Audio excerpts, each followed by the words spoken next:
2 Samuel 14, verse 1. Now Joab, the son of Zeruiah, perceived that the king's heart was toward Absalom. And Joab sent to Tekoa, and fetched thence a wise woman, and said unto her, I pray thee, feign thyself to be a mourner, and put on now mourning apparel, and anoint not thyself with oil, but be as a woman that had a long time mourned for the dead. And come to the king, and speak on this manner unto him. So Joab put the words in her mouth. And when the woman of Tekoa spake to the king, she fell on her face to the ground, and did obeisance, and said, Help, O king. And the king said unto her, What aileth thee? And she answered, I am indeed a widow woman, and mine husband is dead. And thy handmaid had 2 sons, and they two strove together in the field, and there was none to part them, but the one smote the other, and slew him. And behold, the whole family is risen against thine handmaid. And they said, Deliver him that smote his brother, that we may kill him for the life of his brother whom he slew. And we will destroy the heir also. And so they shall quench my coal which is left, and shall not leave to my husband neither name nor remainder upon the earth. And the king said unto the woman, Go to thine house, and I will give charge concerning thee. And the woman of Tekoa said unto the king, My lord, O king, the iniquity be on me and on my father's house, and the king and his throne be guiltless. And the king said, Whosoever saith aught unto thee, bring him to me, and he shall not touch thee any more.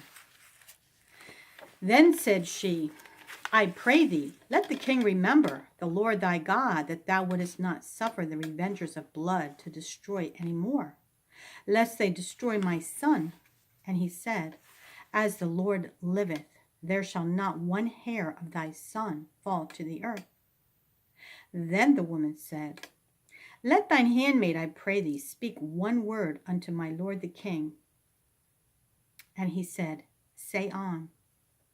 And the woman said, Wherefore then hast thou thought such a thing against the people of God? For the king doth speak this thing as one which is faulty, and that the king doth not fetch home again his banished. For we must needs die, and are as water spilled on the ground, which cannot be gathered up again. Neither doth God respect any person, yet doth he devise means that his banished be not expelled from him. Now therefore that I am come to speak of this thing unto my lord the king, it is because the people have made me afraid. And thy handmaid said, I will now speak unto the king. It may be that the king will perform the request of his handmaid, for the king will hear to deliver his handmaid out of the hand of the man that would destroy me and my son together out of the inheritance of God. Then thine handmaid said, The word of my lord the king shall now be comfortable. For as an angel of God, so is my lord the king, to discern good and bad. Therefore the Lord thy God will be with thee. Then the king answered and said unto the woman, Hide not from me, I pray thee, the thing that I shall ask thee. And the woman said, Let my lord the king now speak. And the king said, Is not the hand of Joab with thee in all this? And the woman answered and said, As thy soul liveth, my lord the king, none can turn to the right hand or to the left from aught that my lord the king hath spoken. For thy servant Joab, he bade me, and put all these words in the mouth of thine handmaid, to fetch about this form of speech. Hath thy servant Joab done this thing? And my lord is wise, according to the wisdom of an angel of God, to know all things that are in the earth. And the king said unto Joab, Behold now, I have done this thing. Go therefore, bring the young man Absalom again. And Joab fell to the ground on his face, and bowed himself, and thanked the king. And Joab said, Today thy servant knoweth that I have found grace in thy sight, my lord, O king. in that the king hath fulfilled the request of his servant. So Joab arose and went to Geshur, and brought Absalom to Jerusalem. And the king said, Let him turn to his own house, and let him not see my face. So Absalom returned to his own house, and saw not the king's face. But in all Israel there was none to be so much praised as Absalom for his beauty. From the sole of his foot even to the crown of his head there was no blemish in him. And when he polled his head, for it was at every year's end that he polled it, because the hair was heavy on him, therefore he polled it, he weighed the hair of his head at 200 shekels, after the king's weight. And unto Absalom there were born 3 sons and 1 daughter, whose name was Tamar. She was a woman of a fair countenance. So Absalom dwelt 2 full years in Jerusalem, and saw not the king's face. Therefore Absalom sent for Joab, to have sent him to the king, but he would not come to him. And when he sent him again the second time, he would not come. Therefore he said unto his servants, See, Joab's field is near mine, and he hath barley there. Go and set it on fire. And Absalom's servants set the field on fire. Then Joab arose and came to Absalom unto his house, and said unto him, Wherefore have thy servants set my field on fire? And Absalom answered Joab, Behold, I sent unto thee, saying, Come hither, that I may send thee to the king, to say, Wherefore am I come from Geshur? It had been good for me to have been there still. Now therefore let me see the king's face, and if there be any iniquity in me, let him kill me. So Joab came to the king and told him, and when he had called for Absalom, he came to the king and bowed himself on his face to the ground before the king. And the king kissed Absalom. And it came to pass after this, that Absalom prepared him chariots and horses, and 50 men to run before him. And Absalom rose up early, and stood beside the way of the gate. And it was so, that when any man that had a controversy came to the king for judgment, then Absalom called unto him, and said, Of what city art thou? And he said, Thy servant is one of the tribes of Israel. Thy servant is of one of the tribes of Israel. And Absalom said unto him, See, thy matters are good and right, but there is no man deputed of the king to hear thee. Absalom said moreover, Oh, that I were made judge in the land, that every man which hath any suit or cause might come unto me, that I would do him justice. And it was so, that when any man came nigh to him to do him obeisance, he put forth his hand and took him and kissed him. And on this manner did Absalom to all Israel that came to the king for judgment. So Absalom stole the hearts of the men of Israel. And it came to pass, after 40 years, that Absalom said unto the king, I pray thee, let me go and pay my vow, which I have vowed unto the Lord in Hebron. For thy servant vowed a vow while I abode in Geshur in Syria, saying, If the Lord shall bring me again indeed to Jerusalem, then I will serve the Lord. And the king said unto him, Go in peace. So he arose and went to Hebron. But Absalom sent spies throughout all the tribes of Israel, saying, As soon as ye hear the sound of the trumpet, then ye shall say, Absalom reigneth in Hebron. And with Absalom went 200 men out of Jerusalem that were called, and they went in their simplicity, and they knew not anything. And Absalom sent from Ahithophel the Gilonite, David's counselor, from his city, even from Gilo, while he offered sacrifices. And the conspiracy was strong, for the people increased continually with Absalom. And there came a messenger to David, saying, The hearts of the men of Israel are after Absalom.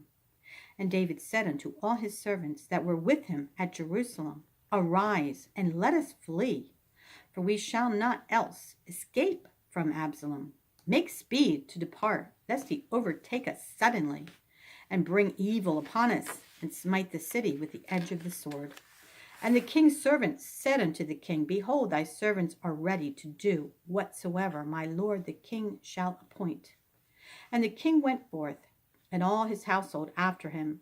And the king left 10 women, which were concubines, to keep the house. And the king went forth, and all the people after him, and tarried in a place that was far off. And all his servants passed on beside him, and all the Cherethites, and all the Pelethites, and all the Gittites, 600 men, which came after him from Gath, passed on before the king. Then said the king to Ittai the Gittite, Wherefore goest thou also with us? Return to thy place, and abide with the king, for thou art a stranger, and also an exile. Whereas thou camest but yesterday, should I this day make thee go up and down with us? Seeing I go whither I may, return thou, and take back thy brethren. Mercy and truth be with thee. And Ittai answered the king, and said, As the Lord liveth, and as my lord the king liveth, surely in what place my lord the king shall be, whether in death or life, even there also will thy servant be. And David said to Ittai, Go and pass over. And Ittai the Gittite passed over, and all his men, and all the little ones that were with him. John 18, verse 1. When Jesus had spoken these words, he went forth with his disciples over the brook Kidron, where was a garden, into the which he entered, and his disciples. And Judas also, which betrayed him, knew the place, for Jesus oft times resorted thither with his disciples. Judas then, having received a band of men and officers from the chief priests and Pharisees, cometh thither with lanterns and torches and weapons. Jesus therefore, knowing all things that should come upon him, went forth, and said unto them, Whom seek ye? They answered him, Jesus of Nazareth. Jesus said unto them, I am he. And Judas also, which betrayed him, stood with them. As soon then as he had said unto them, I am he, they went backward and fell to the ground. Then asked he them again, Whom seek ye?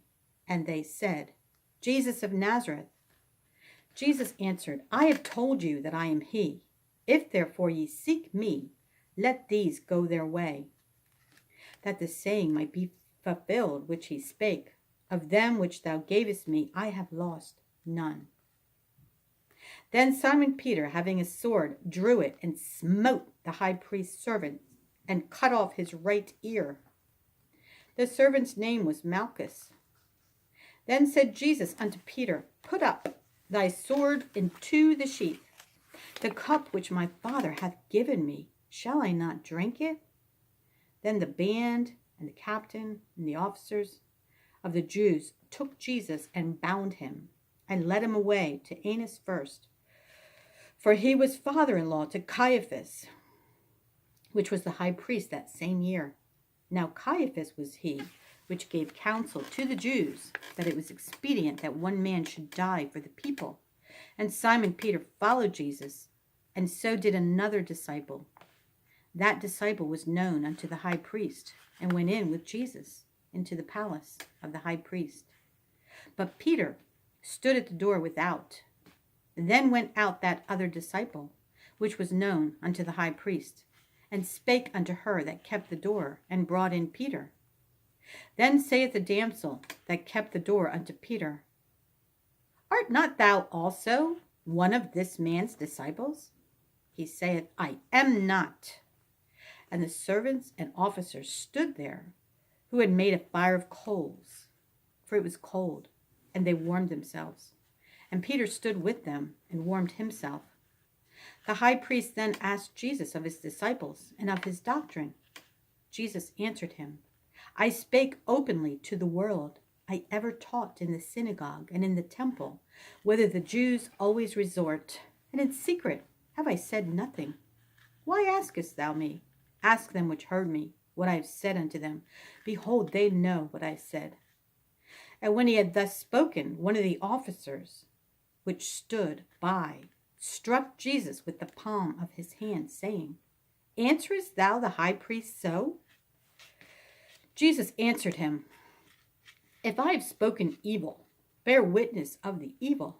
But if well, why smitest thou me? Now Annas had sent him bound unto Caiaphas the high priest. Psalm 119, verse 97. Oh, how love I thy law!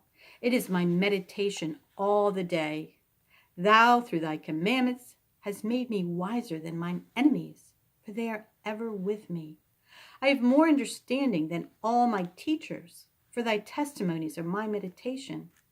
I understand more than the ancients, because I keep thy precepts. I have refrained my feet from every evil way, that I might keep thy word. I have not departed from thy judgments, for thou hast taught me. How sweet are thy words unto my taste, yea, sweeter than honey to my mouth. Through thy precepts I get understanding. Therefore I hate every false way. Thy word is a lamp unto my feet, and a light unto my path. I have sworn, and I will perform it, that I will keep thy righteous judgments. I am afflicted very much. Quicken me, O Lord, according unto thy word. Accept, I beseech thee, the freewill offerings of my mouth, O Lord, and teach me thy judgments. My soul is continually in my hand, yet do I not forget thy law. The wicked have laid a snare for me, yet I erred not from thy precepts. Thy testimonies have I taken as an heritage forever, for they are the rejoicing of my heart. I have inclined mine heart to perform thy statutes always, even unto the end. Proverbs 16, 8 through 9.